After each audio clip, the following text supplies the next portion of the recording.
Praise the lord, హల్లెలూయా.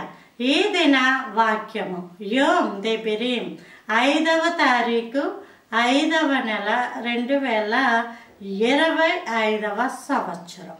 మన దేవుడిస్తున్న చక్కని మాట ఆదికాండము 21వ అధ్యాయము 14వ వచనం.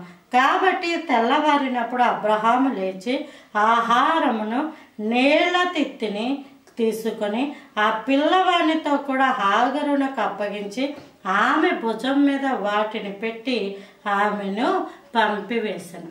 దేవుడు అబ్రహాముతో మాట్లాడిన మాట ప్రకారము అబ్రహాము హాగరు కుమారుణ్ణి పంపిస్తున్నప్పుడు అక్కడ ఏమని ఇచ్చాడు? ఆహారము నీళ్ల తిత్తి.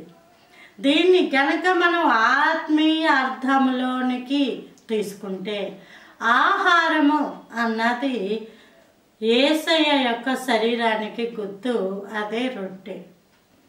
నీళ్ల తిత్తి అన్నది యేసయ్య యొక్క రక్తానికి గుర్తు. నీటిని ద్రాక్షారసముగా మార్చిన దేవుడు, ద్రాక్షారసము యేసయ్య యొక్క రక్తమునకు గుర్తు.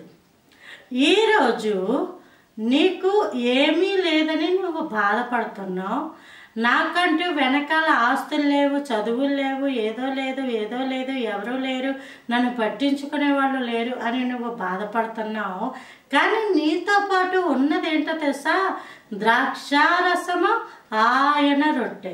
అంటే యేసయ్య యొక్క శరీరము, యేసయ్య యొక్క రక్తము. నీవు రక్షించబడి రక్షణ అనుభవములో ఉండి నువ్వు నడుస్తూ ఉన్నప్పుడు నీకు వెనకాల ఏమీ ఉండాల్సిన అవసరము లేదు. ఆయన శరీరము, ఆయన రక్తము, జీవాహారము, పరలోకమన్న దేవుడు నీతో పాటు గనక ఉంటే నువ్వు దాన్ని భుజము మీద పెట్టుకోవాలి. బైబిల్ గ్రంథంలో ఉంది, యవ్వన కాలమున దేవుని కాడి మోయుట నరులకు ఘనత.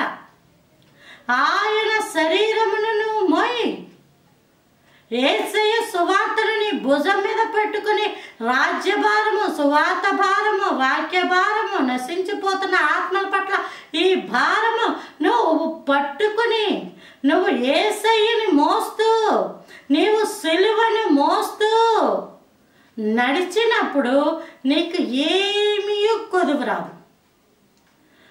దేవుడు అబ్రహాముతో చెప్పిన మాట ప్రకారం అబ్రహాము వారికి అవి ఇచ్చాడు. అలాగే ఈరోజు నీవు ఆ పరిస్థితుల్లో ఉన్నావు, దాసి పరిస్థితుల్లో ఉన్నావు, వెళ్ళగొట్టబడిన జనాంగంలో ఉన్నావు. కొన్ని పరిస్థితుల్లో దేవుడే నీకు అనుమతి ఇచ్చాడు. ఇప్పుడు అందులో ఆ బాధలో ఉన్న నీవు బయటికి రావడానికి దేవుడిస్తున్న ఆనవాళ్ళు ఏంటి తెలుసా? ఆయన శరీరము, ఆయన రక్తము. దేవుడు కూడా అబ్రహాము ఈ సొదొమ గొమొర్రా రాజులను జయించి, సొదొమ గొమొర్రా రాజులను ఓడించి పట్టుకెళ్ళిపోయిన వారందరి నుంచి లోతు కుటుంబాలను అన్నిటిని విడిపించి తీసుకొని వచ్చి ఇస్తున్నప్పుడు ముందుగా మెల్కీసెదెకు అనే యాజకుడు వచ్చి అబ్రహాంకి ఇచ్చింది ద్రాక్షారసము, రొట్టె. అవి ఇచ్చి ఇదిగో భూమికిని ఆకాశమునకును సృష్టికర్తయునైన దేవుడు ఆశీర్వదిస్తున్నాడు అని దీవించాడు. మనము ఈ రోజుల్లో కదా ఎప్పుడైనా దేనన్నా నష్టపోయినా తిరిగి సంపాదించుకోవచ్చు, సంపాదించుకోలేకపోవచ్చు. అది పెద్ద విషయం కాదు. దేవుడే మనతో పాటు ఉండాలి, దేవుడే మనకి తోడుగా ఉండాలి. మనుషులు ఇవాళ ఇష్టం ఉంటే మాట్లాడతారు, ఇష్టం లేదు వారికి ఏదో ఇబ్బంది వచ్చింది మాట్లాడడం మానేస్తారు. ఒకవేళ నువ్వు దీవించబడుతున్నావు అన్నా సరే ఉడికిపోయి అసూయపడి ఈర్ష్యపడి మాట్లాడడం మానేసే వాళ్ళు కోకొల్లలో లేరా? ఉంటారు. కాబట్టి మనుషులను బట్టి దేవుని ఆరాధించుకో, మనుషులను బట్టి దేవుని ప్రేమను అంచనా వేయకు. దేవుడు దేవుడే, నీతో పాటు ఏమి లేకపోయినా దేవుడు ఉన్నాడు. ఆయన శరీరము, ఆయన రక్తము నీతో పాటు ఉంది. ఆయన శరీరమే వాక్యము, జీవాహారమును నేనే అన్నాడు దేవుడు. జీవ జలముల ఊటను నేనే అన్నాడు దేవుడు. దేవుడు నీ దగ్గర ఉంటే, దేవుడు నీ దగ్గర ఉంటే నీకు సమస్తము ఉన్నట్టే.